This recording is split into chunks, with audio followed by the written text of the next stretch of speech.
Des de la unitat d'administració laboral hem hagut de gestionar totes les baixes mèdiques que han representat pels nostres professionals el Covid-19, situació que ens ha triplicat la feina respecte al que és un mes normal. També hem hagut de contractar nou personal, així com ampliar contractes i ampliar jornades de gent que ja tenim en plantilla. I tot això, lògicament, per donar la cobertura que la part assistencial necessitava per fer front a aquest Covid-19.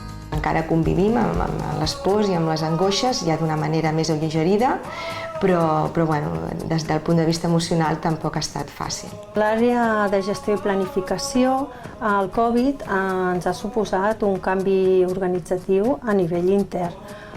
Es van tindre que canviar tots els horaris d'avui per demà de tots els professionals per adaptar-los a la situació d'emergència que estaven vivint, facilitant i donant suport als companys que estaven a primera línia. Tot això ha estat possible a la implicació incondicional de tots els companys i equip de recursos humans. Des de desenvolupament de recursos humans també ens hem hagut de reorganitzar i hem fet un equip cap a un únic objectiu. En un primer moment l'objectiu van ser totes les trucades que van arribar de persones professionals que no eren de la Corpo o que havien treballat anteriorment a la Corpo i s'oferien a venir a treballar. Agafàvem les trucades, les dades, demanàvem currículums, fèiem la criba dels currículums i a través de la videoconferència fèiem entrevistes.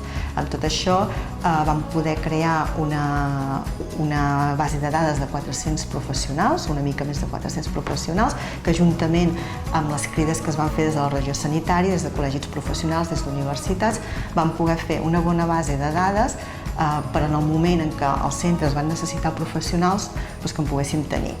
Vam haver de fer un canvi de formació. Nosaltres tenim unes formacions presencials muntades i a partir d'aquí es va haver d'anul·lar tot, els permisos inclosos, i començar a treballar amb una altra línia, la línia molt més online, que ja la teníem. Nosaltres hem viscut una part, jo crec, molt emocionant, per almenys per mi era molt emocionant, quan et trucaven les persones del carrer, els professionals, per venir a ajudar. Llavors, que tothom es bolqués d'aquesta manera per ajudar en aquest moment va ser molt emocionant.